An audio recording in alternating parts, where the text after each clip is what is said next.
Glória a Jesus.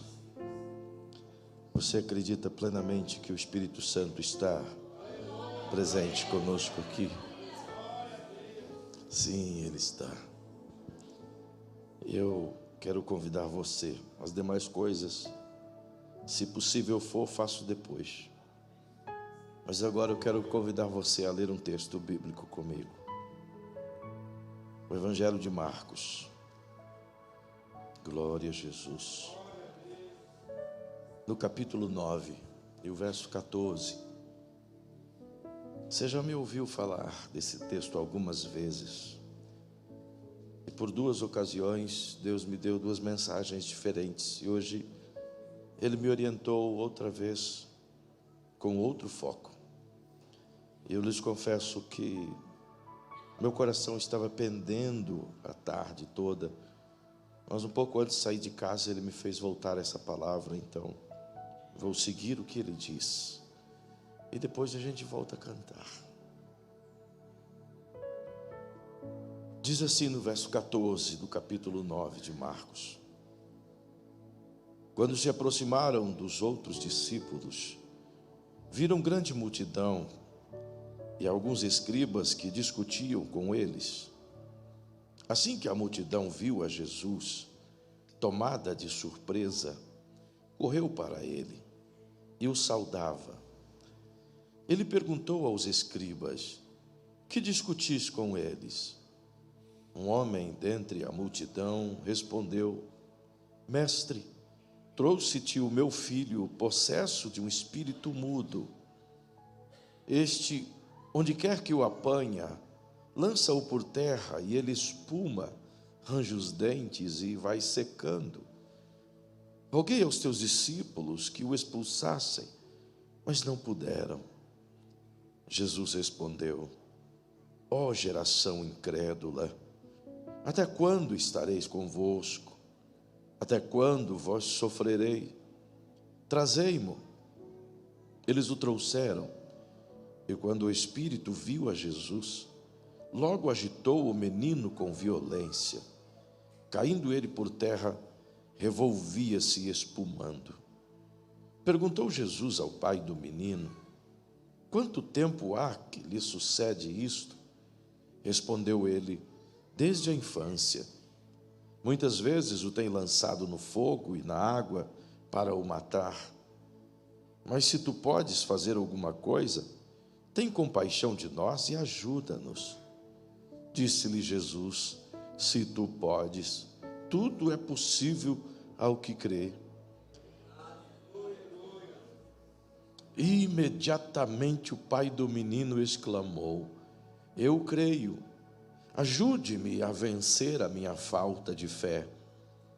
Vendo Jesus que a multidão concorria, repreendeu o espírito imundo, dizendo-lhe: Espírito mudo e surdo, eu te ordeno, sai dele e nunca mais entres nele. Aleluia. O espírito, clamando e agitando-se com violência, saiu, deixando-o como morto, ao ponto de muitos dizerem: morreu. Mas Jesus, tomando-o pela mão, o ergueu e ele se levantou. E quando entrou em casa, os seus discípulos lhe perguntaram em particular: Por que não pudemos expulsá-lo? E respondeu-lhes: Esta casta só pode sair por meio de oração e jejum. E partiram dali e passaram pela Galiléia. Jesus não queria que ninguém o soubesse, porque ensinava os seus discípulos e lhes dizia: O Filho do Homem será entregue nas mãos dos homens, eles o matarão e 3 dias depois ressurgirá. Eles, porém, não compreenderam esta palavra e receavam interrogá-lo. Amém. Você pode inclinar sua cabecinha, fechar seus olhinhos. Paizinho querido, mediante a tua palavra lida, mediante a tua presença neste lugar, mediante a tua direção, e concordo plenamente em me submeter a ela, Nós lemos esta palavra, Senhor, envolvidos por esse sentimento de entender o que o Senhor aqui tem a nos ensinar. Sabedores da limitação de quem fala, mas também sabedores do poder que o Teu Espírito tem em nos ensinar mediante uma linha desta palavra. E agora o meu pedido, Senhor, enquanto posso falar um pouquinho, ainda que com dificuldade, desta palavra, que o Seu poder maravilhoso, Sua presença gloriosa, possa, a partir dessas fileiras de poltronas que aqui estão, fazer essa palavra encontrar guarida em cada coração aqui esta noite. E se em algum momento, Pai, esta palavra encontrar algum coração ferido, machucado, ou mesmo um corpo febril com dificuldades, Senhor, como curaste esse menino em instantes, à medida que essa palavra vai entrando no coração das pessoas que estão presentes aqui, tanto quanto daqueles que estão pela internet, que possa essa enfermidade, Senhor, que deixa esse corpo febril, desaparecer em o nome de Jesus.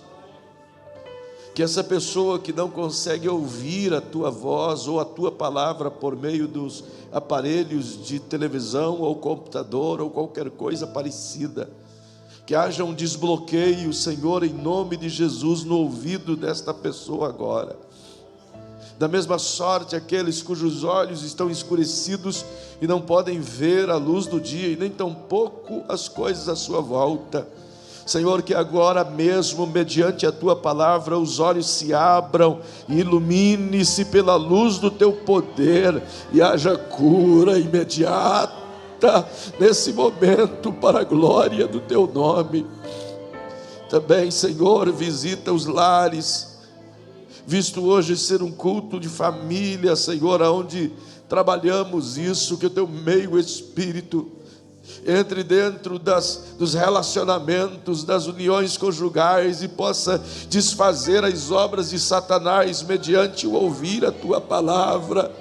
Porque é certo, Senhor, que ele já caiu por terra mediante o poder de Jesus lá na cruz. Sim, toda ordem do maligno seja repreendida em o nome de Jesus o Cristo, que vive para sempre. Tens liberdade, Senhor, de falar conosco, de nos orientar segundo o Teu querer. Eu lhe peço isso em nome de Jesus. Aleluia, aleluia, aleluia.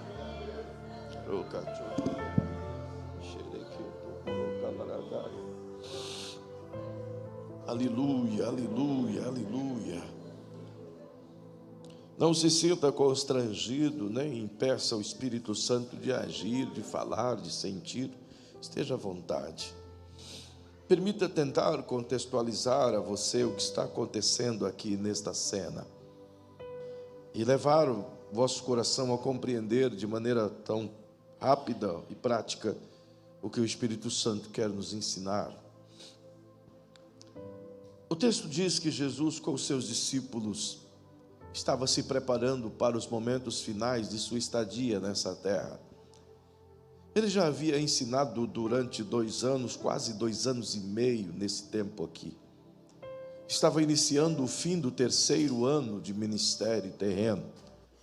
Tempo em que ele agora começa a estabelecer parâmetros na vida dos discípulos daquilo que irá acontecer nos meses seguintes em relação à sua crucificação. E ele leva os discípulos a essa compreensão todas as vezes que ele para lhes ensinar acerca das coisas futuras, querendo fazer com que esses discípulos não só compreendam o seu destino, mas também saibam o desígnio que está em seu coração para isso. E ele entende que é chegado um dado momento que precisa se revelar inteiramente ao coração daqueles que o seguem. Até então todos eles sabiam dessa grandeza, dessa graça, desse favor, desse poder que acompanhava a vida de Jesus. Todos eles estavam cônscios de que ele derramava amor sobre as pessoas sem lhes cobrar por isso. Eles estavam conscientes de que a mensagem de Jesus não era só libertadora, mas também os confrontava dentro dos seus dilemas internos e de suas circunstâncias religiosas. Mas, acima de tudo, eles precisavam de uma revelação um pouco mais contundente acerca da identidade de Jesus. E é perceptível porque, dias antes, Jesus se encontra com esses discípulos e ele faz uma pergunta a estes justamente na perspectiva de saber o que é que eles sabiam, o que eles acreditavam veementemente de quem Jesus era. Você encontra essa passagem explícita de maneira clara no Evangelho de Mateus, no capítulo 16. E Jesus diz aos discípulos: quem as pessoas dizem que eu sou? E os discípulos, de maneira bastante consciente, diz a Jesus o que eles ouvem. E o que eles ouvem é que a multidão está confusa quanto à identidade de Jesus. Mesmo ele lhes trazendo mensagens tão claras, mesmo ele sendo tão pujante na realização de seus muitos milagres, mesmo ele operando as coisas maravilhosas que somente ele poderia fazer, eles ainda assim tinham dúvidas quanto à sua identidade. E quando Jesus lhes pergunta isso, eles lhes respondem: uns dizem que o Senhor é um dos profetas, outros dizem Isaías, outros dizem Jeremias, outro ainda diz: o Senhor é João Batista ressuscitado. É a fala das pessoas. Daí prova que a voz do povo não é a voz de Deus. Obviamente que o povo estava perdido e distanciado de qualquer verdade dentro dessas respostas. Mas perceba que à medida em que Jesus ouve essas falas, ele direciona a pergunta aos discípulos, àqueles que caminham com ele todo o tempo. E diz a eles: e vocês, quem diz que eu sou? Obviamente, sem muito pestanejar, o apóstolo Pedro, cheio de ousadia, respondeu a Jesus: tu és o Cristo, o Filho do Deus vivo. Jesus então, olhando para Pedro, disse: não foi carne e sangue que revelou a você, mas foi Deus, o Pai, o Espírito em você, que fez essa verdade ressoar de sua boca.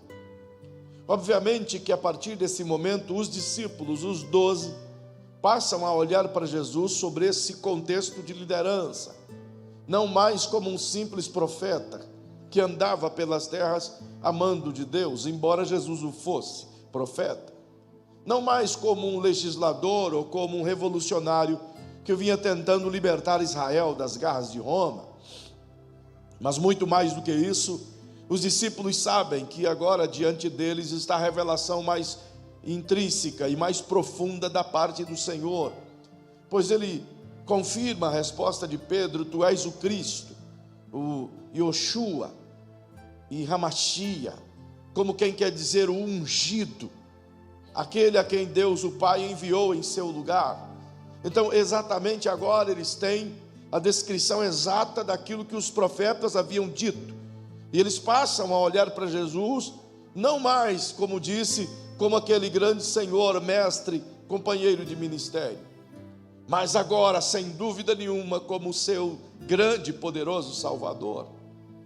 E diante desta visão que os discípulos têm, óbvio, eles ainda têm apenas palavras, eles ainda estão conectados apenas com essa verbalização da resposta de Pedro, e eles conseguem olhar para Jesus, sim, mas ainda o veem como humano.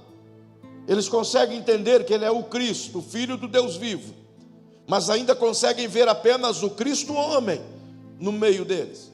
O Cristo que come peixe, o Cristo que anda a pé, o Cristo que transpira, o Cristo que tem cansaço, o Cristo que precisa de momentos para tomar água ou coisa parecida. Eles até haviam se acostumado com os muitos milagres maravilhosos que aconteciam aqui, mas entre mentes a isso, seus corações obviamente se voltavam à ideia de que Jesus era humano.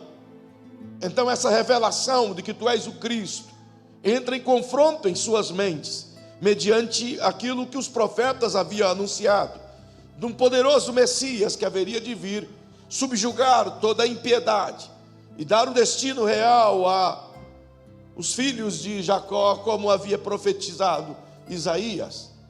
Perceba, portanto, que em meio a essas dúvidas dentro do coração deles, caminham por um pouco mais de dias, e Jesus, chegando em Cafarnaum, um certo momento, convida estes para ir orar, subiram a montanha para orar, mas decide que não vai todos, exceto 3 daqueles 12 que com ele caminhava. Pedro, Tiago e João são as pessoas mais próximas do ministério, e ele decide que esses devem acompanhá-lo ao alto do monte para passar um longo tempo em oração. E a Bíblia diz que eles subiram, e quando chegaram no alto desse monte, começaram a orar e buscar a Deus, mas o cansaço fez com que os discípulos dormissem. E talvez a gente pergunte ou questione dizendo: por que esses discípulos volta e meia estavam dormindo? Ora, é fácil de conjecturar a resposta, afinal de contas. Imagine, eles não dormiram simplesmente ao chegar e orar. Ao contrário, dá para se imaginar, pois a Bíblia diz que Jesus passou a tarde inteira orando.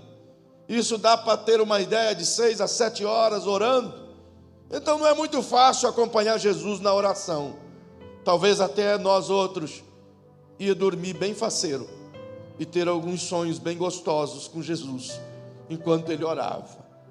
Natural, os discípulos estavam cansados e ali eles dormem. Mas a Bíblia diz que eles acordam assustados.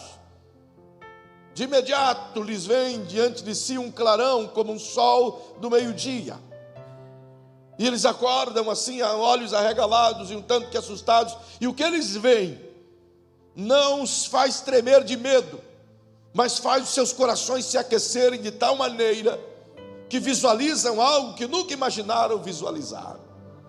Afinal de contas, Jesus estava em pé, distante do solo, seu corpo sendo transfigurado, envolvido de uma luz extremamente brilhante. E essa luz não é o céu que envolveu-o, mas transfiguração significa o seu corpo irradia a luz. Não que uma luz iluminava ele como um foco sobre ele, mas o seu corpo iluminava tudo em volta da luz que saía de dentro dele. Aleluia! E com ele conversavam 2 personagens divinos, que entenderam os discípulos ser Moisés e Elias, e conversavam com Jesus as coisas que iriam acontecer na crucificação. Perceba que esse impacto, esse brilho todo, fez esses 3 discípulos terem uma dimensão de quem de fato Jesus é. Eles agora não têm mais dúvida, porque o sobrenatural assumiu a forma natural. Aquilo que é divino fica aparente, visível, diante daquilo que é mortal. Óbvio que eles descem de lá, cheios de respostas, mas ainda assim empolgados, ainda assim humanos, ainda assim terrenos. É nessa cena que, quando termina o momento em que Jesus faz sua conferência com os seres celestiais, Deus dá uma palavra forte e diz aos discípulos que estão ali que Jesus é o seu Filho amado, e a ele os discípulos devem ouvir somente. Como quem o Pai quisesse dizer: não prestem atenção nem na figura que vocês dizem ser Moisés, nem na figura que vocês dizem ser Elias. Não precisa fazer tendas para eles, porque a pessoa mais importante está aí, meu Filho amado. Como quem Deus quisesse chamar a atenção do mundo para Jesus. E é sempre assim. Tudo que o Pai faz é para que o mundo veja seu Filho. Uma família que vem anos após anos tentando aliviar das suas angústias. E eu fico a tentar construir esse cenário em minha mente, a imaginar esse pai como ele vivia, essa mãe como ela vivia. Se tivesse outros filhos, como seria?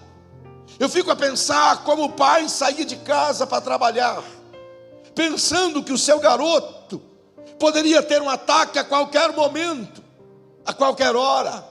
E o seu diagnóstico, aliás, o seu relatório, é que esse menino, quando tinha os ataques, o maligno que se apossava do seu corpinho indefeso, o lançava sobre o fogo ou sobre a água, na tentativa de matar aquela criança, levava-o a espumar e a ter convulsões tão fortes que o esfolava vivo, e provocou nesse menino, ao longo de anos, marcas que não são curadas do dia para a noite.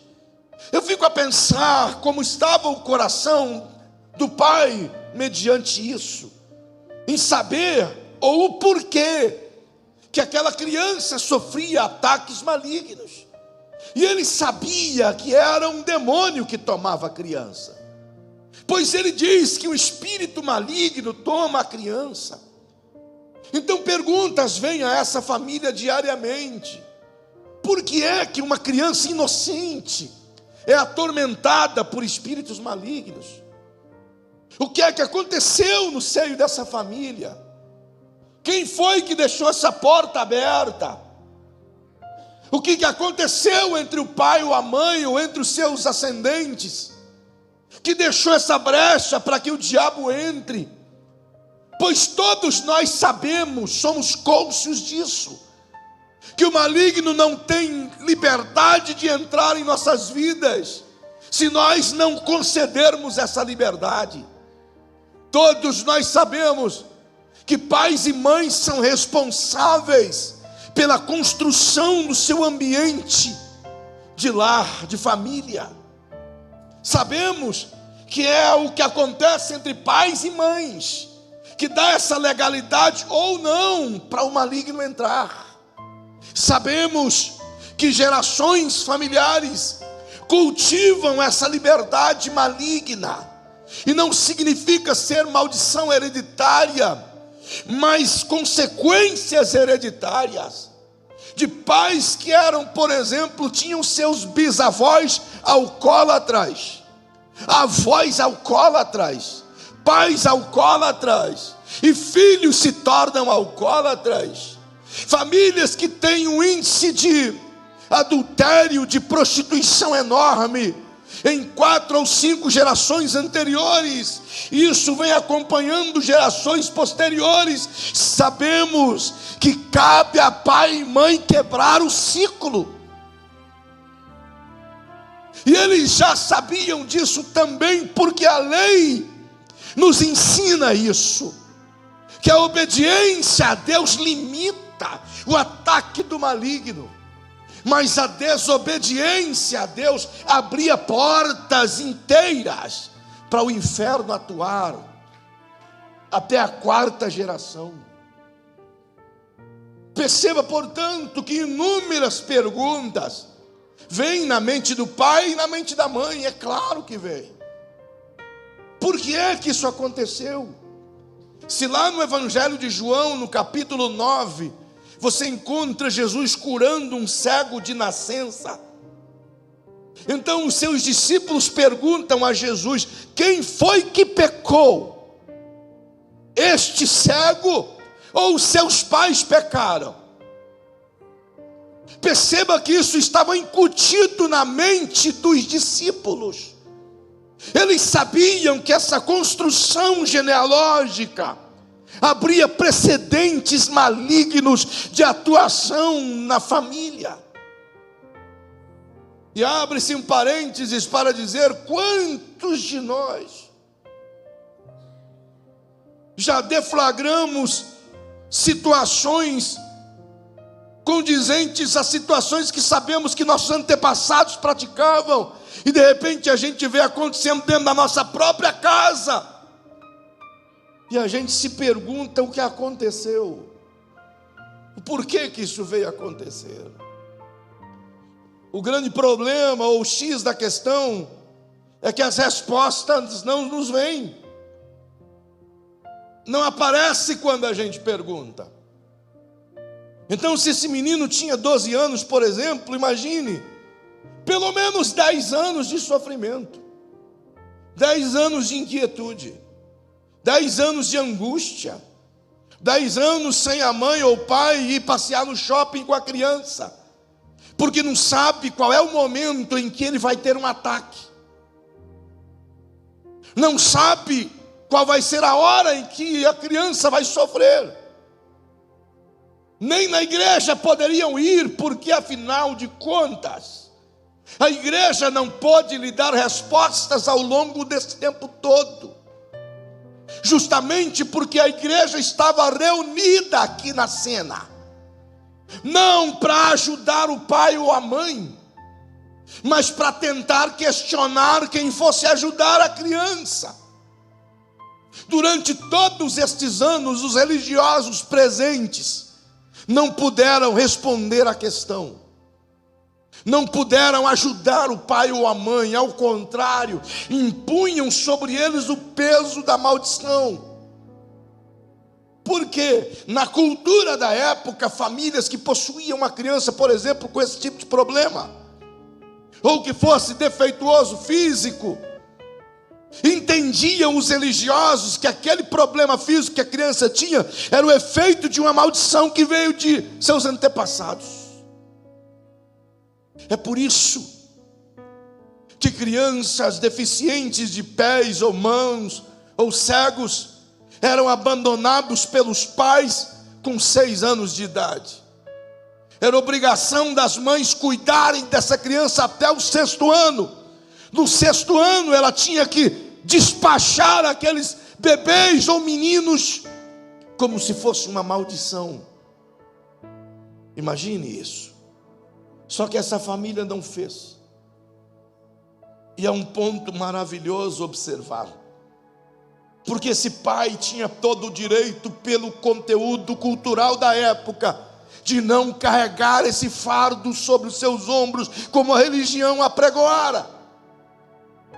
Afinal, era um menino endemoniado. E ele poderia utilizar esse argumento e dizer: não dá para viver assim. Não dá para trabalhar, naquele tempo não tinha plano de saúde, nem tampouco o LOAS para ajudar. Então não dá para trabalhar, não dá para ir para lugar nenhum, porque não sabe qual é o momento em que o menino vai viver ou morrer. Imagina a vida de tensão.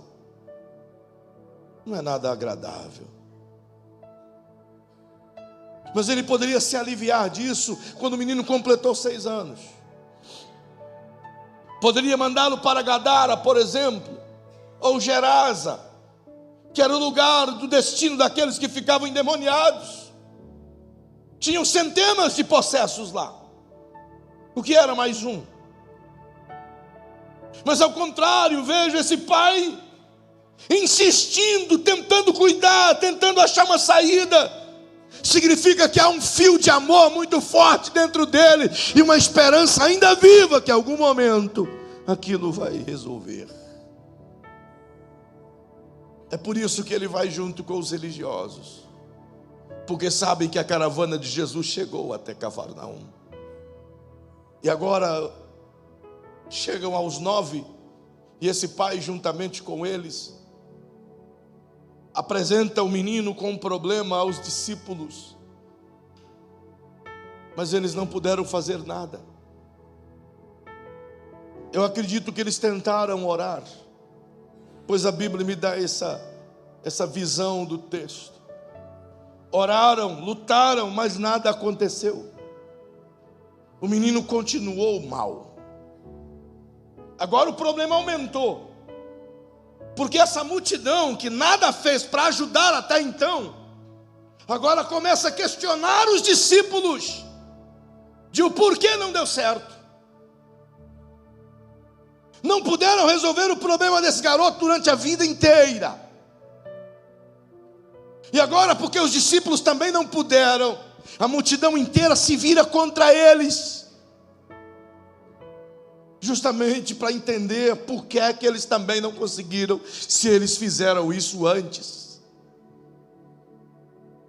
E eu tenho certeza que já aconteceu algumas vezes contigo e comigo, que orou por pessoas enfermas e a enfermidade foi embora.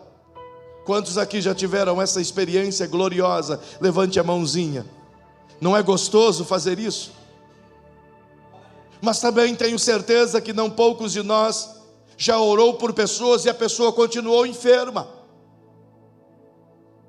Já teve ocasiões de orar e ter aquela sensação de que iria ser curado, aí sai dali triste porque nada aconteceu. E às vezes até a pessoa morre. É fato, acontece isso. E isso acabara de acontecer aqui agora. Eles haviam tido experiências incríveis de curas e milagres, mas agora não aconteceu. Não veio. A cura não chegou. Então a multidão começou a discutir com eles.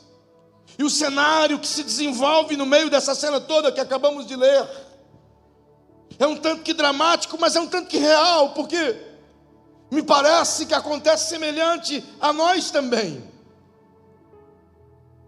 Tem uma multidão confusa, um pai desesperado e 9 discípulos tentando explicar por que é que não deu certo. A multidão não conseguia entender o efeito prático daquele discipulado. E os discípulos não conseguiam entender por que é que eles não conseguiram aplicar a cura àquela criança. Por outro lado, você vai encontrar um grupo de religiosos, escribas, fariseus, homens do templo, tentando encontrar razões específicas para explicar aquilo de maneira ética e razoavelmente científica. Mas nada acontece. Quando você olha para a família, você vai ver uma criança que tem vergonha de olhar para si mesmo. Imagine a quantidade de cicatrizes no corpinho dessa criança. Imagine o trauma na mentezinha dessa criança. Você acha que essa criança tinha amiguinhos? Numa comunidade de 5.000 habitantes? Não precisava de Facebook nem WhatsApp. Todos sabiam da vida de todos. Você acha que ele conseguia conviver na escola? Imagine a cabecinha dele. Medo de sair nas ruas. Medo de ir para algum lugar com a família. Medo de sofrer de novo o ataque. Eu imagino que ele carregava dia e noite uma corrente pesada que o aprisionava ao medo.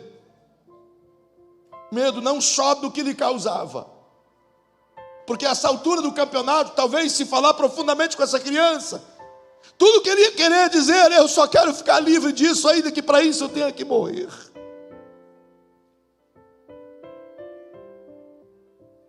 Talvez é o que tinha dentro dele, crises e mais crises de dor e tristezas. Mas ele também sofria com a ideia de que fazia os pais sofrerem. Eu acho que muitos de nós aqui, quando criança, eu até desenvolvi um certo trauma nisso, porque todas as vezes que caía ou me machucava, eu apanhava. E isso foi agravando, porque até quando eu ficava doente, apanhava. Que é como se a doença, a gente fosse o culpado pela doença. E eu acabei adquirindo esse mal também. Quando meus filhos eram pequenos, eu ficava bravo porque eles ficavam doentes.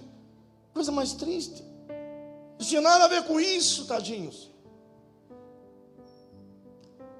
Eu imagino, portanto, que assim como eu ficava com medo de ficar doente ou medo de se machucar, não por causa da doença ou por causa do ferimento, mas para não apanhar do que mãe ou pai ia dizer. Então eu fico pensando como essa criança aqui imaginava no seu coraçãozinho o que ele estava causando aos pais. A vergonha, o pavor, a tristeza, a angústia. Mas agora eles têm a oportunidade, estão diante dos discípulos, dos homens que já libertaram milhares de outras pessoas no mesmo nível. Mas isso não aconteceu.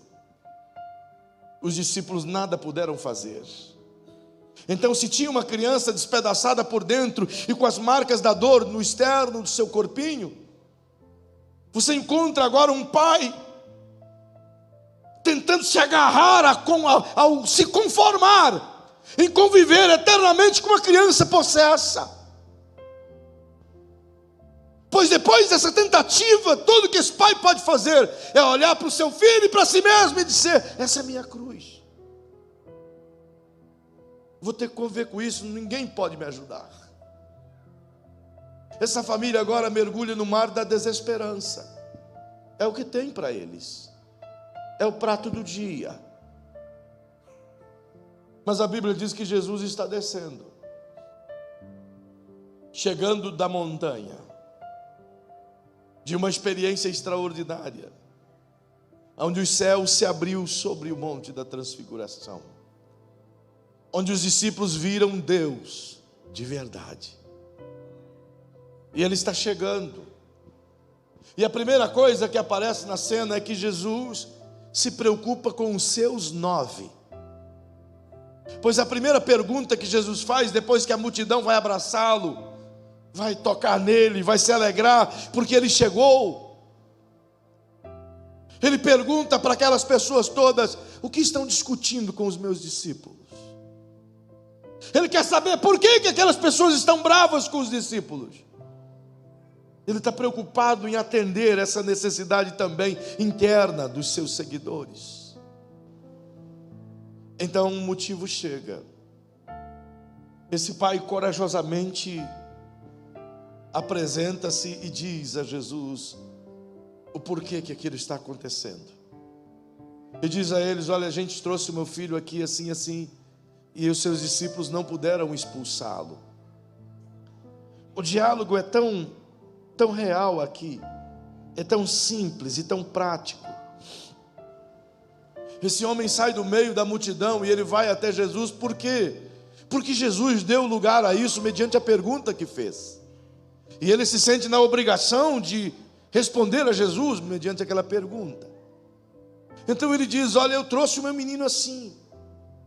Ele sofre uma possessão. E o diabo que o pega é tão violento. E toma ele e lança ele no fogo, na água. Mas para o pai dizer isso é como se ele dissesse: eu tento segurá-lo, eu tento impedi-lo, mas mesmo assim ele faz, porque não é possível calcular a hora que isso vai acontecer. Então, numa hora inesperada, o maligno se aproveita. E o diabo é bem assim, irmãos. Ele nunca vem quando as luzes estão acesas. Ele só se aproveita quando as luzes se apagam, quando a oportunidade parece estar clara para ele. Enquanto vigiamos, ele não ataca. Enquanto estamos de olhos abertos, sua família está protegida, seu coração está guardado. Mas quando a gente fecha os olhos, se não tiver os olhos daquele que não dorme cuidando de nós, então o maligno se é destruído. Mas é maravilhoso porque a Bíblia diz que além do Senhor não dormitar ou não tosquenejar, o guarda de Israel permanecer atento, cuidando de nós o tempo todo, a Bíblia diz que ele trabalha o tempo todo enquanto a gente está dormindo. E ele nos abençoa enquanto descansamos. O certo é que Jesus, ao ouvir o relato desse pai dramático, triste, a cena é visivelmente exposta diante de Jesus. Então, uma certa indignação vem ao coração de Jesus, e ele diz aos seus discípulos: ô geração perversa, incrédula, temerosos, até quando eu vou estar com vocês? Então disse ao pai: traga o menino aqui. Justamente porque o menino já não estava ali. Depois da frustração, o que o pai fez com o menino? Protegê-lo. Qualquer pai o esconderia, qualquer pai o levaria para casa. É ou não é verdade? Nenhum de nós ia querer ver a humilhação de nossos filhos. Nenhum de nós. Então ele foi buscar o menino. E quando o menino vem vindo ao longe, a Bíblia diz que não o menino, mas quando o maligno, o espírito mau dentro do corpo daquele menino viu Jesus, ele se alvoroçou dentro da criança e a tomou com uma força brutal e o lançou no chão, a sufocá-lo e rolando no chão para matá-lo. Olha a ousadia do espírito maligno. Isso acontece? Sim, acontece. E ele tomou com tanta violência, porque sabia de quem ele ia estar diante agora. Ali não adiantava ele espumar, ali não adiantava ele argumentar, ali não adiantava ele gritar ou esbravejar, porque o Rei dos Reis estava ali agora. Ele só ia ter que se submeter. Ele sabe disso.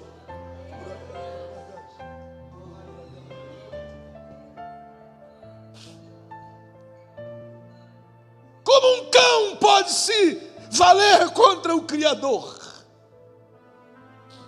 E eles sabem disso. É como um inseto tentando fugir de um humano armado com um spray. Ele não pode fazer nada, mas ele tenta matar essa criança antes de chegar até Jesus. E a Bíblia diz que enquanto estão trazendo o menino daquele jeito, sabe, esbaforido, endemoniado, várias pessoas segurando ele. Quem já viu essa cena sabe que não é nada agradável, é deplorável. Até quem segura as dores do corpo é terrível, não é verdade?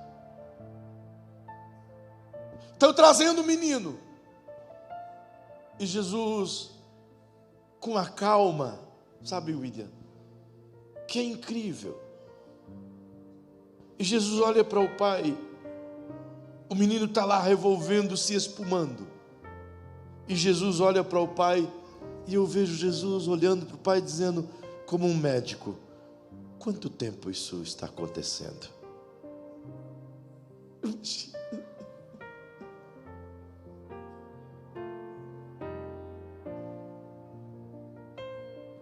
Por que ele faz assim? Não era o momento para dizer, me traga ele depressa, corra com ele aqui que eu vou ajudá-lo. Não, ele está calmo, sereno e tranquilo.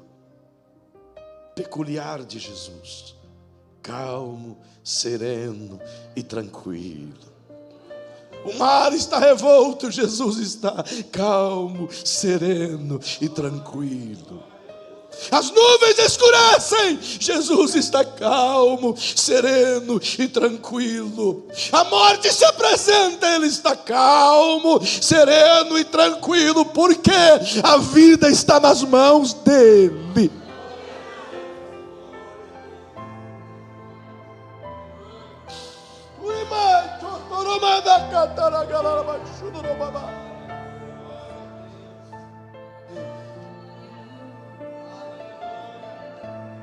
Ele havia dito aos discípulos: não cai um pássaro de uma árvore sem eu dar autorização. Verdade, Jesus? Verdade. Significa que a vida da minha família também é assim? Muito mais que isso. Se o Pai cuida dos pássaros do campo e dos lírios do banhado, imagine como Ele cuida de você que é filho dEle. Isso está lá. Então Ele está.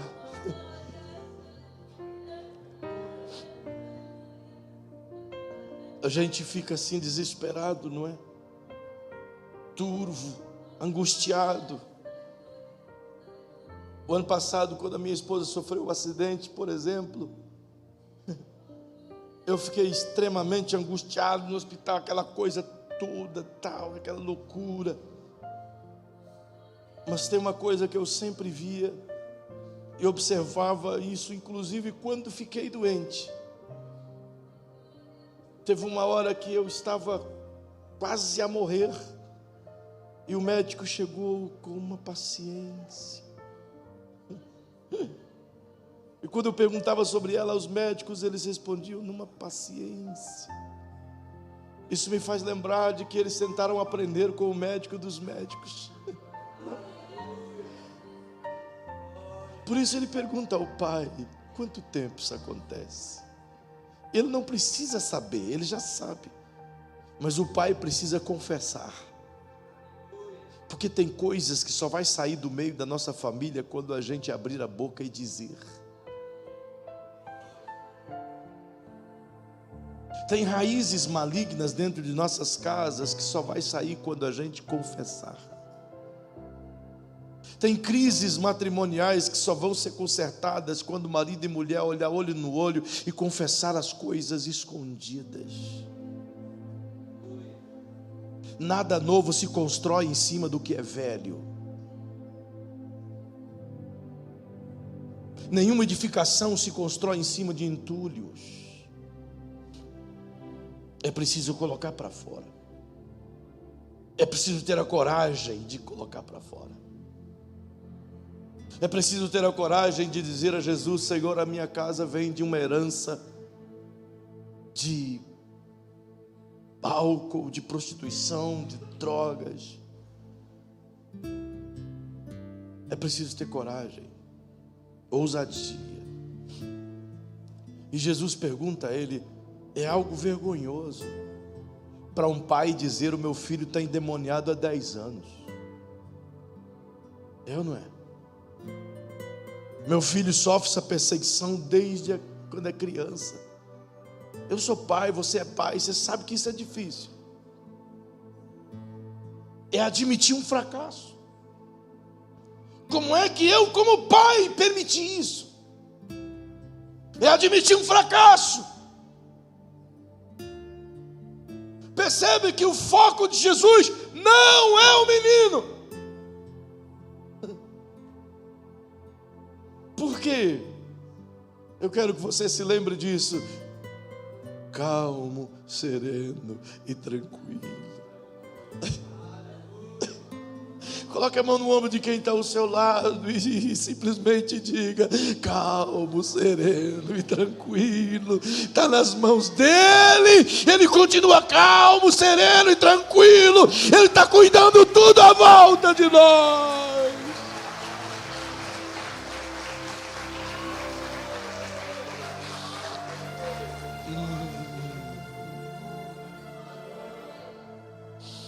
Aleluia. Tem horas que a gente pensa que tudo vai explodir, né? Que chegou ao fim da linha, acabou tudo, não dá para correr para lugar nenhum. Aí você dobra o joelho e olha para ele. Se você conseguisse vê-lo, a expressão que talvez você ia dizer é que ele está calmo.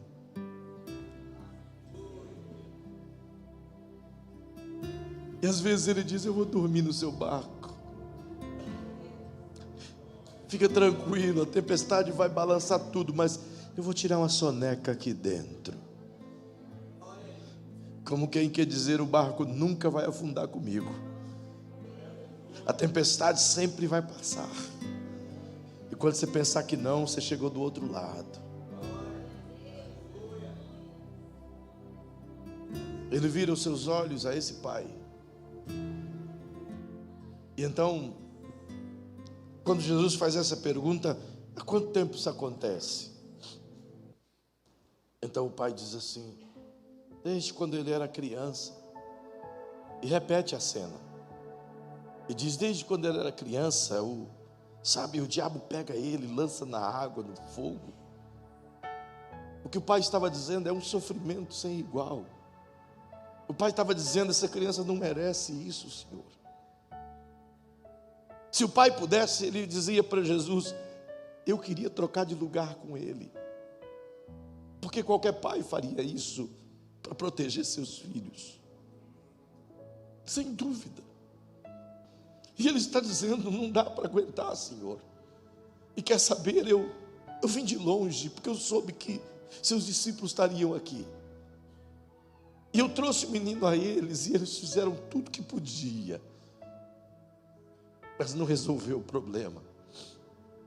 Então, como quem diz, já foi.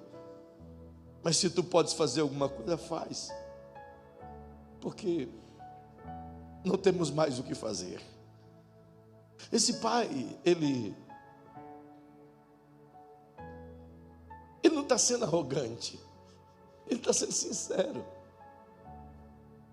Ele está dizendo: Senhor, as minhas esperanças se foram. A fé que eu possuía está machucada. As circunstâncias da vida que eu enfrentei até aqui não ajudaram a construir nada, só destruir. As pessoas que eu pensei que ia apoiar a gente, Senhor, sempre nos colocaram para baixo. Deu tudo errado. E se pudesse argumentar, talvez um pouquinho mais, ele diria: o que vai ser do meu filho? Que futuro ele terá? Não há futuro para ele, Senhor. Não há esperanças. Não há o que fazer. Então, se tu podes fazer alguma coisa, tem compaixão e faz. Mas na prática, em nós já acabou a expectativa. E eu sei que é chegado o momento na vida da gente que, mesmo que a gente não queira admitir, que a gente se parece com esse pai. Tem momentos na vida que nós olhamos para tudo à volta, e se pudéssemos dizer a Jesus, a frase que talvez a gente diria para ele é: Senhor, estou pronto para desistir. Talvez eu estou falando a pessoas aqui que já passou por isso na cabeça muitas vezes. Estou pronto para largar tudo, para desistir, porque não dá mais, não aguento mais, já acabou, não tenho mais forças. Esse pai está assim, não tem mais forças. É hora de largar a toalha, ou jogar a toalha. É hora de dizer: chega, aqui não tem mais onde me agarrar. E é interessante que nestas horas a gente fala coisas que parecem ser sem sentido. Quando estamos assim angustiados ou aflitos por situações não resolvidas, saem palavras de nossa boca que a gente nem queria ter dito. É na verdade que quando você pensou: meu Deus, por que ela saiu? Elas não vieram por engano, elas só são a verdade. É que aquilo que a gente não estava dizendo, a gente estava maquiando e escondendo a verdade. Quando as pessoas perguntam: está tudo bem? E a gente: tudo bem. Mas lá dentro de nós a gente está dizendo: está uma droga, está tudo de cabeça para baixo, está tudo dando errado, não foi isso que eu planejei. Mas para as pessoas um sorriso pálido no rosto, dizendo: tudo vai dar certo.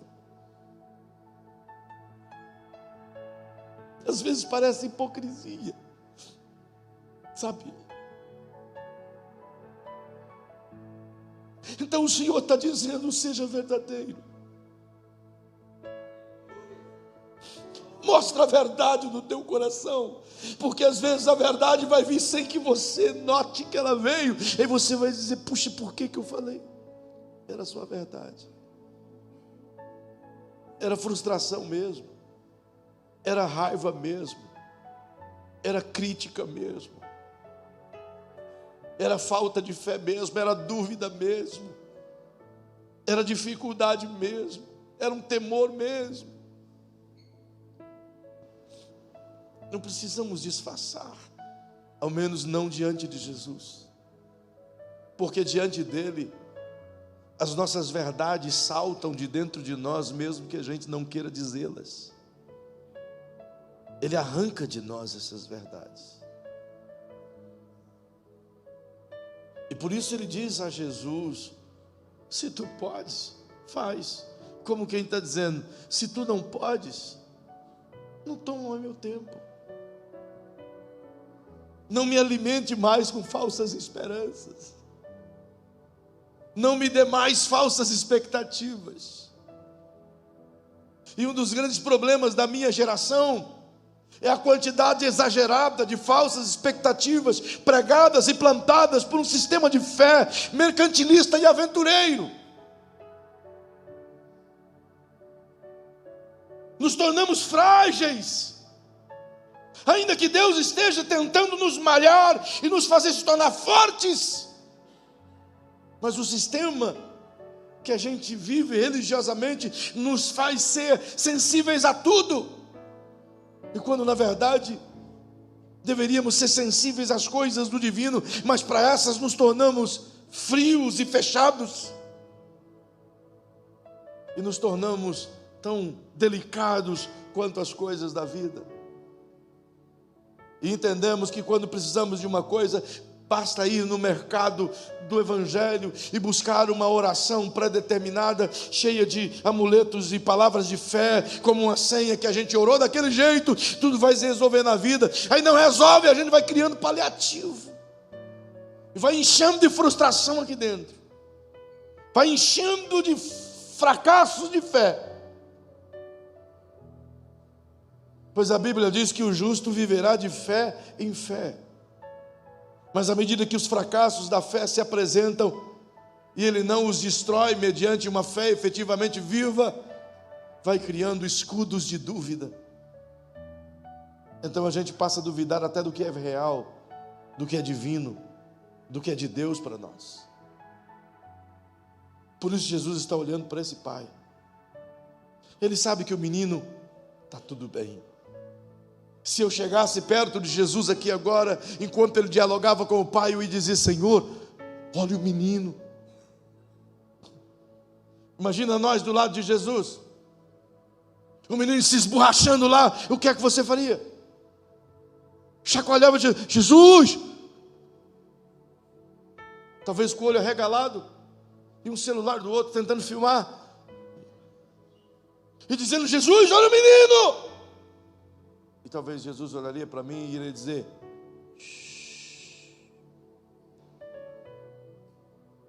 estou vendo tudo, estou cuidando de tudo, estou resolvendo tudo. Mas o menino, eu estou cuidando do pai agora. Mas o menino, senhor, já cuidei dele. Como assim o senhor cuidou dele? Ele está esborrachando ali. Eu já curei ele, já resolvi o problema dele. Quando o Senhor resolveu o problema dele? Antes que você fosse criado, eu já cuidei de tudo. Está tudo resolvido, tudo feito.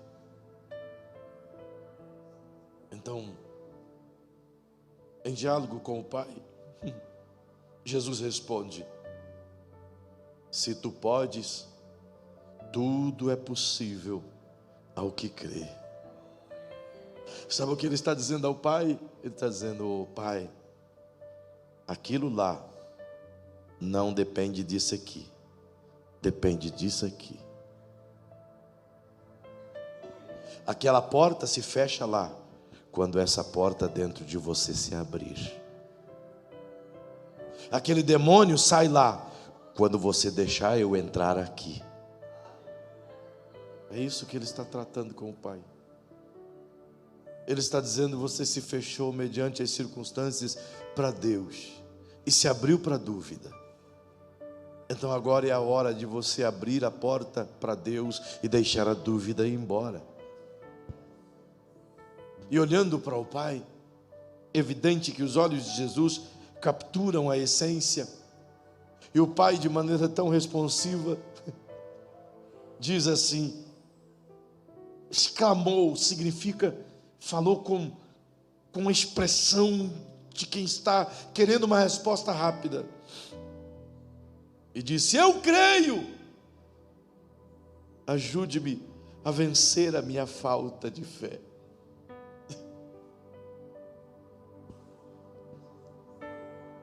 Tudo que Jesus queria tirar dele, tirou agora. Ele disse: eu creio, mas ao mesmo tempo disse: isso não é tudo verdade, Senhor. A verdade é que eu estou cheio de dúvida. A verdade é que eu não creio no seu poder como afirmaram. A verdade é que se eu não ver para crer, eu vou sair murmurando. A verdade é que eu não estou acostumado com essas coisas espirituais. A verdade é que eu preferia o tempo todo o ritualismo do templo, mas agora eu estou vendo que precisa de relacionamento, eu não estou pronto para isso. A verdade é essa: meu coração não encontrou o caminho dessa fé que o Senhor tem ainda. Isso é tão real, tão pujante, porque Jesus decide pular dentro do poço e salvar o pai, enquanto o menino está esborrachando do lado de fora. Agora eu lhe pergunto: quem estava verdadeiramente na hora da morte, o pai ou o filho? Pergunte para quem está ao seu lado, diga: quem estava verdadeiramente na hora da morte, o pai ou o filho? O pai. Eu e você ia correr para o menino. Jesus correu para o pai. Por quê, pastor? Porque a cura já estava dentro do pai, ele só não sabia.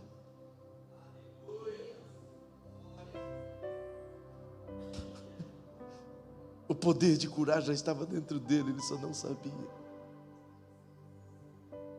Por isso ele diz: Jesus, ajude-me com a minha falta de fé.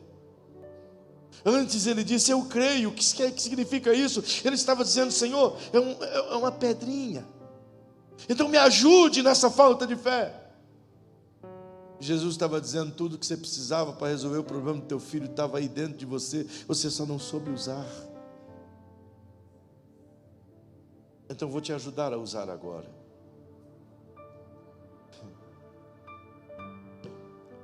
Perceba que a Bíblia diz que vendo Jesus que a multidão apertava, concorria, isso significa dizer que passou um bom tempo do diálogo entre Jesus e o pai, enquanto o menino estava ali sofrendo, e a multidão começou a apertar. Aí a Bíblia diz que Jesus se voltou para o menino e simplesmente ordenou, dizendo: espírito maligno, sai dessa criança, vai embora e não entre nele nunca mais. E eu vou terminar te mostrando que o pai agora está feliz, eufórico, recuperou a fé e recuperou seu filho. Mas aqui eu poderia começar uma outra mensagem. Imagine a quantidade de sonhos e planejamentos que essa família voltou a ter. Imagine a vida que eles passaram a ter agora. Uau! Mas quando todo mundo vai embora, Jesus fica com os discípulos. E agora com os discípulos, estes dizem ao Senhor: Senhor, tem um problema aqui que está inquietando a gente. Algum tempo atrás a gente foi para os campos aí, a gente expulsou demônios pior do que esse. Só que chegou aqui, Senhor, por que é que nós não pudemos expulsá-los? O Evangelho de Marcos cita a resposta de Jesus dizendo assim: esta casta não sai senão por oração e jejum. Parece ser quando olhamos esse texto isolado, parece ser um ritual. Se você orar e jejuar, sai. Mas se você for para a cena onde o Mateus estava presente e escreveu do jeito que ele viu, o Mateus vai ver a resposta de Jesus, e a resposta de Jesus é: por conta da sua pequena fé. Mas esta oração, esta casta, disse Jesus, só sai com oração e jejum. Aqui é que Jesus confronta. Ele diz aqui que a fé é alimentada não por coisas, não pelo que se escuta, não pelo que se vê. É alimentada por quem ou em quem você está conectado. É alimentada pelo nível de relacionamento que se tem com Deus. Oração e jejum não são rituais que você faz para obter coisas de Deus. Oração e jejum é a mortificação da carne para obter Deus. Vou repetir, que essa parte é boa para você guardar. Oração e jejum não são armas que me faz obter as coisas de Deus. Oração e jejum são armas que amortecem a minha carne para obter Deus. Então o que expulsa demônios não é a quantidade de oração e jejum, mas é o quanto tem de Deus. A sua fé cresce quando está com Deus, e a sua fé diminui quando está longe de Deus. Eu vou terminar te ensinando isso, e você vai se lembrar. Tem dias, tem meses, tem semanas, tem ocasiões especiais, que você termina o dia tentando encontrar onde é que foi o caminho que você deixou cair a sua fé. Estou errado? Estou errado? Tem semanas que você termina a semana sentado no seu sofá, com a mão na cabeça, pensando: o que aconteceu comigo? Tem dias de culto que você se assenta na mesa e pergunta para si mesmo: tenho que ir ao culto hoje mesmo? Que parece que você está tão distante de Deus, e Deus tão distante de você, que tem um abismo que não é permitido um chegar perto do outro. Eu não sei se é só comigo que acontece isso, mas se acontece com você, eu diria bem-vindo à nossa humanidade. Isso prova de que a gente é gente. E provando que a gente é gente, não nos tornamos melhores ou maiores, porque um jejuma mais, o outro jejuma menos. O jejum não me torna melhor ou mais especial do que você, ao contrário, a proposta do jejum é me fazer morrer mais. Porque aquele que quer que Jesus viva em si, precisa morrer todo dia um pouquinho. Porque se o meu eu estiver vivo ainda, Jesus vai sempre estar longe do meu comando. O que tem agora diante de nós é a possibilidade de reconhecermos esses níveis de caminhada de fé. E Jesus está usando a situação daquele pai para confrontar os discípulos e fazê-los perceber que o que vai manter a sua fé pujante, viva e conectada com Ele o tempo todo, não é o quanto eles fazem para Deus, mas é o quanto eles estão em Deus. E estar em Deus, queridos, é uma possibilidade real e igual para todos nós. O efeito do Monte da Transfiguração ainda hoje é disponibilizado a todos nós. Esse impacto da presença de Deus em nossas vidas. E hoje eu estou terminando essa mensagem, embora tenha algumas outras coisinhas que eu queria te fazer depois dessa mensagem, por isso não vá embora, está dentro do horário. Mas eu quero te convidar essa noite aqui a travar uma batalha. Uma batalha. Primeiramente consigo mesmo. E depois de si, pela sua casa. Eu quero te convidar aqui hoje a olhar para dentro de si mesmo e ver o nível que a sua fé está avançando ou diminuindo. Que ponto ela está? Se essa expressão que disse Jesus, tudo é possível ao que crê, para nós ela é verdadeira, ou ela é só uma expressão bonitinha? Uma frase para um adesivo? Se a gente realmente acredita nisso, tudo é possível. Repita comigo esse versículo, por favor. Diga assim: tudo é possível ao que crer. De uma maneira um pouco melhor, diga tudo. Tudo. Mas tudo. Tudo mesmo é possível. Para quem? E quem crê aqui?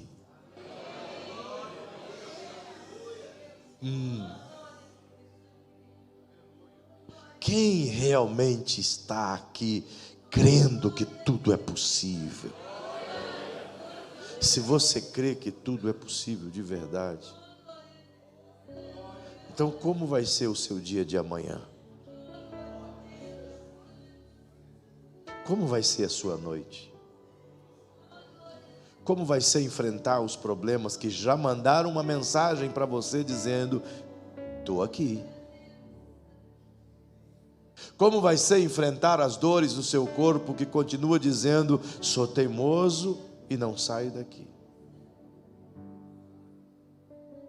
Como enfrentar as mensagens na tua mente dizendo: até quando você vai continuar insistindo nessa bobagem de fé? Como que você vai enfrentar as mensagens do dia a dia das pessoas te jogando para baixo, fazendo com que a tua fé se esconda atrás da dúvida?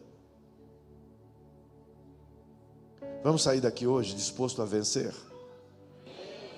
Então você não tem que batalhar primeiro pelo seu próximo, pois toda batalha contra o seu próximo é destruída se a batalha contra você mesmo não for vencida.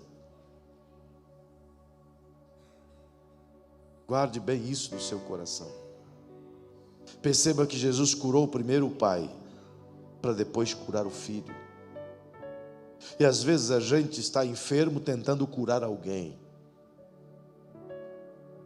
A gente está cheio de dúvidas tentando plantar a fé nos outros. Vamos curar isso hoje. Vamos olhar para aquilo que Deus tem prometido a nós. Em segundo plano, partindo disso, você é a porta de milagres de Deus na sua casa. Vou repetir isso, e com ousadia. Cada pai e mãe aqui não precisa de nenhum pastor para expulsar os demônios na sua casa e nem curar os enfermos lá. Por quê? Porque o poder para isso foi colocado dentro de você. Aquele pai tinha, mas não se lembrava. Vamos fazer isso hoje. Como faço isso na prática? Eu, Feitosa, como faço isso na prática? Eu faço isso dentro de casa. Eu oro constantemente pela minha esposa, pela minha filha, pelo meu filho, pela minha nora e pela igreja, mas especialmente em casa eu declaro a bênção, a cura sobre cada um deles, ainda que eu esteja vendo ela enferma, porque não é o que eu estou vendo que determina a minha fé, mas é o que a minha fé está vendo que determina o que eu estou vendo ali. Não oro porque está bom, eu oro justamente porque a minha fé faz eu ver que vai ficar bom. Essa fé tem que ser praticada. Eu quero pedir-lhe humildemente, fique em pé. Eu quero orar com você. Se de alguma maneira essa palavra pregada atingiu um ponto importante no seu coração, se de alguma maneira essa palavra pregada faz você entender que é hora de recarregar, de recalibrar, de recompor as forças, de se refazer em Deus, então eu vou te convidar a sair do seu lugar e vir diante desse altar, onde juntos nós iremos orar, para que essa pedra seja removida e teu coração se encha dessa fé viva, pujante e eficaz, em o nome de Jesus. Se essa palavra encontrou guarida em seu coração, eu te convido a sair do seu lugar a orar comigo aqui. E se essa noite você entrou aqui com medo do que o diabo tem propondo na sua vida, eu quero te convidar a receber Jesus hoje, o Senhor que te perdoa, que te liberta, que te enche de vida, que te abastece de amor e paz. Hoje, aqui hoje é sua oportunidade. Venha, venha, venha mesmo. Pode vir, bem devagar. Feche seus olhinhos. Paizinho, é no nome de Jesus. É no nome de Jesus que eu me uno a essas pessoas em oração. Eu me uno a elas, Senhor, nesse índice de fé, nessa perspectiva dos seus olhos, confiado plenamente em Ti, Senhor, confiado naquilo que o Senhor fez na cruz por nós, confiado na sua resposta de amor, Jesus.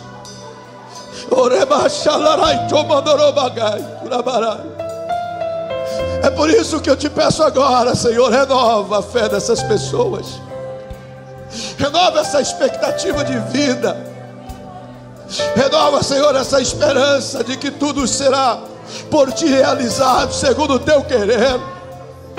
Renova, Senhor, essa força interna. Faz ver o dia, Senhor, com os seus olhos. Espírito Santo, restaura, Senhor, esses corações abatidos, quebrados, machucados. Restaura, Senhor, essas feridas que estão abertas, que elas serão curadas, cicatrizadas. Que esta noite seja uma noite de cura, de libertação. Faz aquilo, Senhor, que só Tu podes fazer. Desfaz as obras de Satanás. Desfaz as obras de Satanás, Senhor. Quebra toda a corrente, quebra toda a incredulidade, quebra toda a corrente do maligno, quebra toda a corrente de dor. Quebra agora e tira toda sorte de enfermidade. Saia em nome de Jesus. Haja vida e vida em abundância. Haja vida e vida em abundância. Vem, Espírito Santo, vem.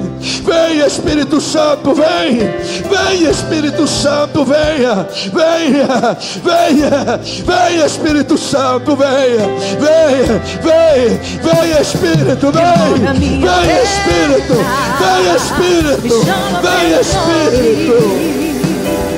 Muda minha história. Ressuscita os meus sonhos, transforma minha vida, me faz um milagre, me toca nessa hora, me chama para fora, ressuscita-me. Tu és a própria vida, a força que há em mim. Toda sorte de enfermidade, desse corpo agora, Senhor de tudo em mim, já ouço a Tua voz, Espírito, me chamando pra viver uma história de poder.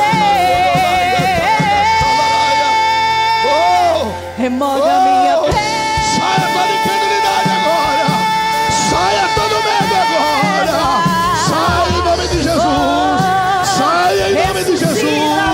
Vem a cura, vem a cura, vem a cura, vem a cura, vem a cura, sim, vem a cura. Me toca nessa hora, me chama para fora. Recebe a cura, recebe a cura em nome de Jesus.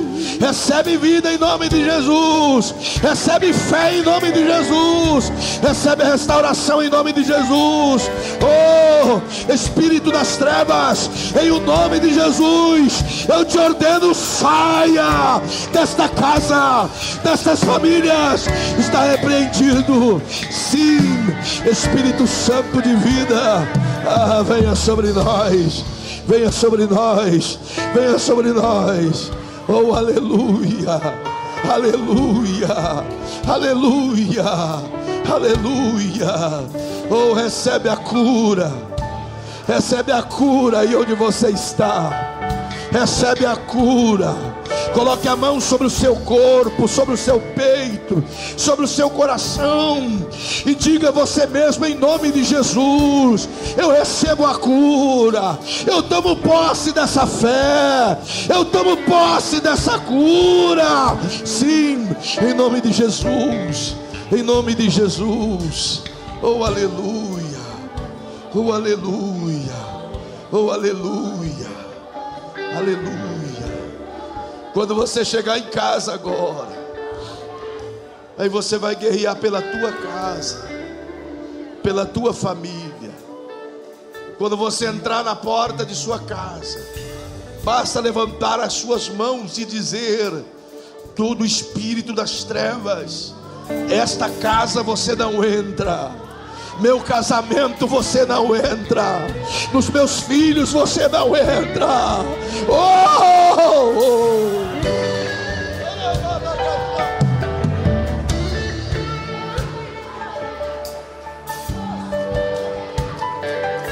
Ele não entra, não. Não entra, não. Em nome de Jesus. Oh, se você quiser voltar ao seu lugar, mas você só pode voltar ao seu lugar acreditando nisso. Está dentro de você. Está aí dentro de vocês. Está aí dentro de você. Aleluia, aleluia.